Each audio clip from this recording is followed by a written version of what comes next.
Hello dear student, तो कैसे हैं आप सभी। आशा करता हूं कि मस्त होंगे, स्वस्थ होंगे।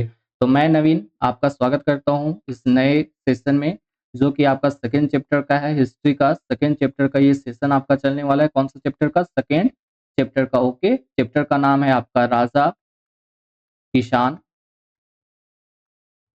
और नगर। ये आपका सेकेंड चैप्टर है। तो इसका हम मोस्ट इंपॉर्टेंट क्वेश्चंस का देखेंगे और उसके बारे में कुछ कुछ बातें करेंगे, ठीक है, ताकि आपका पूरा चैप्टर भी कंप्लीट हो जाए। तो चलिए, आपका फर्स्ट नंबर क्वेश्चन है यहाँ पे कि गृहपति के संबंध में निम्नलिखित में से कौन सा शब्द कथन गलत है। यहाँ पे छाटना आपको है कि कौन सा कथन इसमें से गलत है, सही नहीं छाटना है, इसमें से कौन सा कथन गलत है।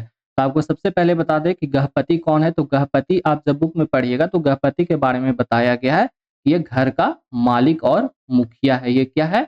तो घर का मालिक है और मुखिया भी ये घर का है। बाकी घर में जितनी भी चीजें हैं, नौकर है, चाकर है, सभी का ये गृहपति मालिक होता है। ठीक है, घर में जितने भी बैल हैं, बकरी हैं, जानवर हैं, नौकर हैं, चाकर है, सबका मालिक कौन होता है? तो आपका गृहपति होता है। ठीक है, गृहपति के बारे में थोड़ा सा हम लोग और कुछ जान लेते हैं।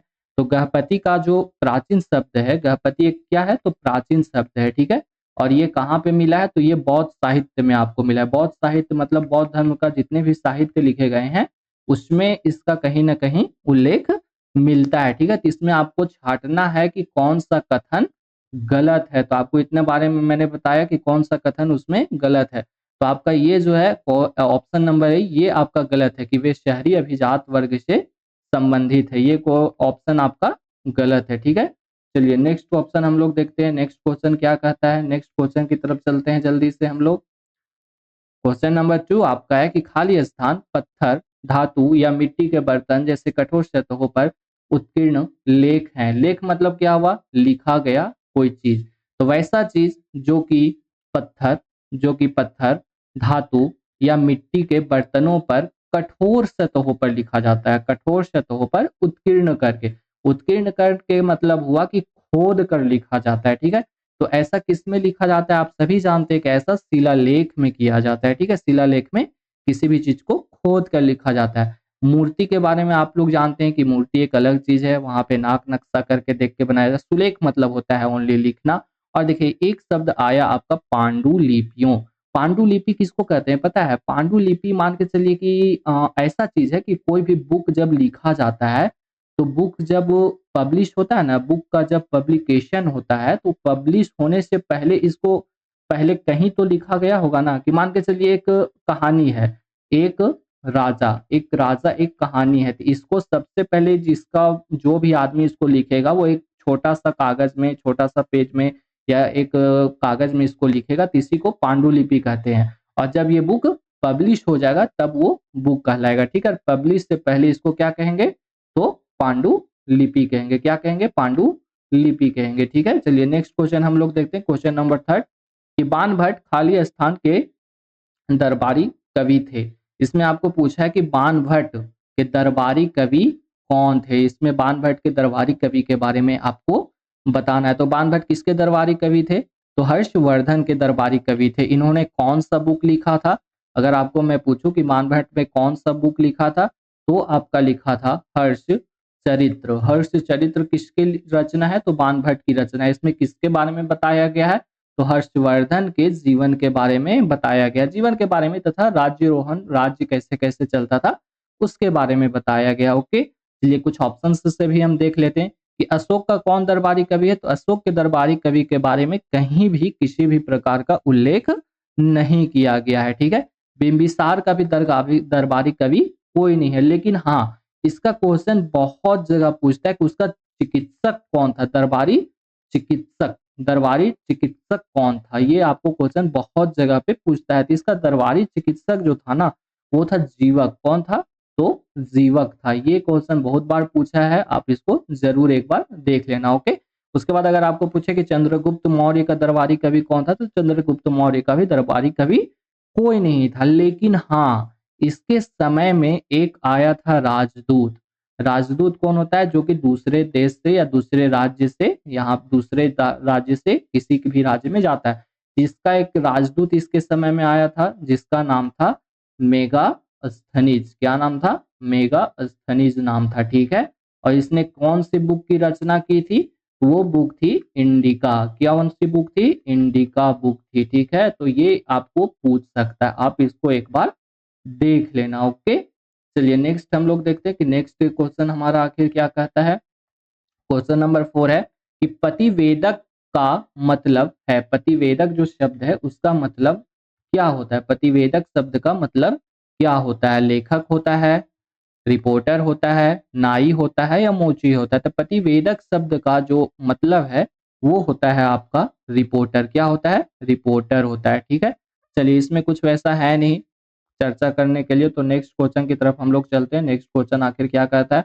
तो नेक्स्ट क्वेश्चन है आपका 5 नंबर क्वेश्चन कि 6ठी से 4थी शताब्दी ईसा पूर्व तक कौन सा महाजनपद शक्तिशाली था? इसमें आपको पूछा है कि 6ठी से लेकर 4थी शताब्दी ईसा पूर्व तक कौन सा महाजनपद शक्तिशाली था? तो महाजनपद कितने थे? 16 महाजनपद थे।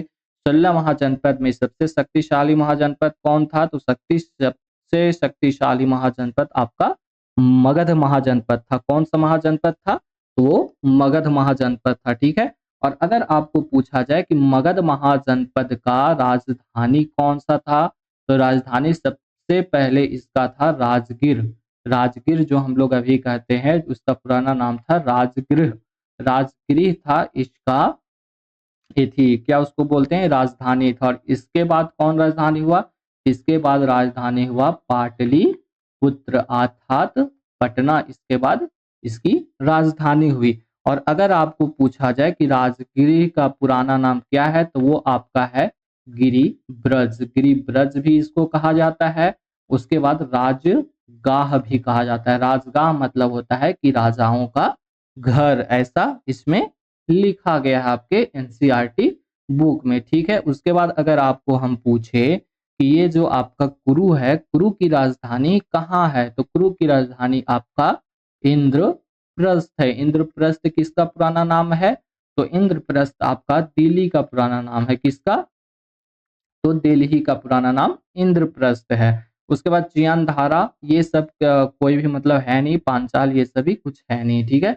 चलिए नेक्स्ट हम लोग देखते हैं, नेक्स्ट क्वेश्चन की तरफ हम लोग अपने आप को आगे बढ़ाते हैं। 6 नंबर क्वेश्चन आखिर क्या कहता है? तो 6 नंबर क्वेश्चन है कि कौन सा महाजनपद नहीं है। इसमें आपको पूछा है कि महाजनपद कितने हैं, तो महाजनपद 16 है।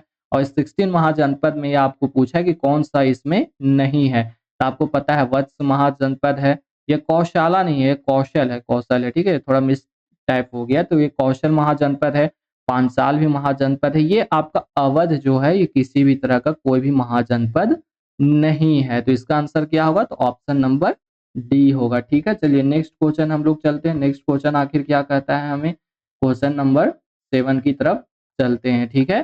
7 नंबर क्वेश्चन है कि जुआन जांग ने शताब्दी ईसा पूर्व पाटलिपुत्र का दौरा किया था। तो ये आपका इसका आंसर होगा। ये जुआन जांग कहाँ का था? तो ये जुआन जांग आपका चीन का था, ठीक है। कौन सी शताब्दी ईसा पूर्व पाटली का दर्शन किया था, पाटलिपुत्र का दौरा किया था? तो 4थी ईसा पूर्व में किया था, ठीक है। चलिए नेक्स्ट क्वेश्चन हम लोग देखते हैं। इसमें भी कुछ वैसा चर्चा करने वाला है नहीं। जिस क्वेश्चन में चर्चा करने वाला रहता है मैं वहां पे स्वतः चर्चा कर देता हूं, ठीक है। 8वां नंबर क्वेश्चन है कि ग्रीक में पेरीप्लस से आपका क्या तात्पर्य है? पेरीप्लस, आप एक शब्द सुने होंगे कि पेरीप्लस ऑफ द एरेथियन सी। ये जो है ना सब पहले का एक मतलब क्या उसको कर सकते हैं, रास्ता था एक जगह से दूसरे जगह तक जाने का, पेरीप्लस ऑफ द एरेथियन सी। तो पेरीप्लस का क्या अर्थ होता है? तो देखिए मुख्यतः एनसीईआरटी में जो आपका लिखा है, एनसीईआरटी में वो पेरीप्लस ऑफ द एरेथियन सी में पेरीप्लस का जो अर्थ लिखा है वो आपका लिखा है समुद्री यात्रा। क्या लिखा है?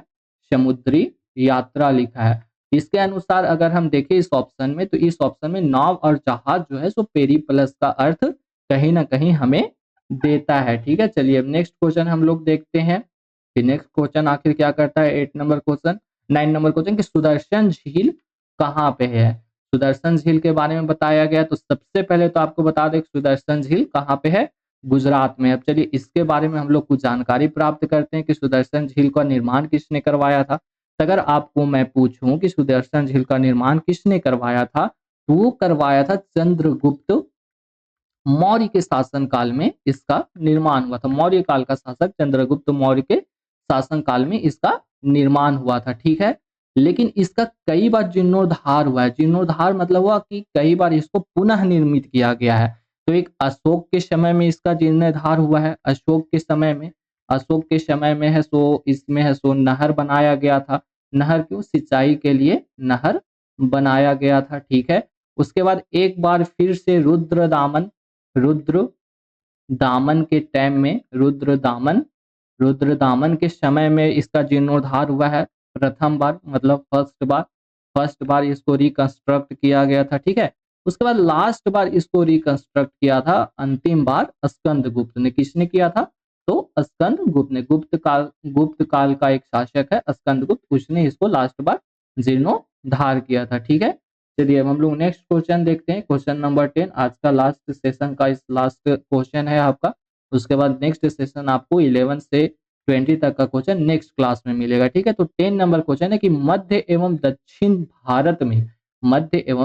भारत में शवदाह स्थल पर रखे गए बड़े बड़े पत्थरों का नाम बताइए। देखिए कहीं कहीं पे क्या पाया गया है ना कि मध्य भारत और दक्षिण भारत में कि जो शव दफनाया गया है उसके आसपास में बड़े बड़े पत्थर देखे गए हैं। तो उन पत्थरों का क्या नाम है? तो देखिए कुछ है नहीं ज्यादा, इसमें खंभे पाए गए थे, ठीक है। यहाँ पे लंबे लंबे खंभे गाड़े गए थे सबके आसपास में ताकि उसको अच्छा से मतलब रखा जा सके। तो चलिए आज का क्लास आपका हुआ समाप्त। आपका बहुत बहुत धन्यवाद जो आप यहाँ तक जुड़े रहे। और मेरा क्लास अगर आपको थोड़ा सा भी अच्छा लगता होगा या थोड़ा सा भी आपके लिए हेल्पफुल होगा तो आप प्लीज मेरे चैनल को सब्सक्राइब कर लेना। अभी आपका और मेरा संबंध बहुत दिन तक चलेगा, कम से कम भाई जब तक आपका 12th का एग्जाम नहीं हुआ तब तक तो जरूर आप मेरे इस चैनल से जुड़े रहोगे। तो बहुत बहुत धन्यवाद, आप यहाँ तक जुड़े रहे, ठीक है। और आगे पढ़ते रहिए, अच्छे से अच्छे नंबर लाइए, 90% से ऊपर नंबर लाइए हो सके तो, ठीक है। तो बहुत बहुत धन्यवाद आप लोग का।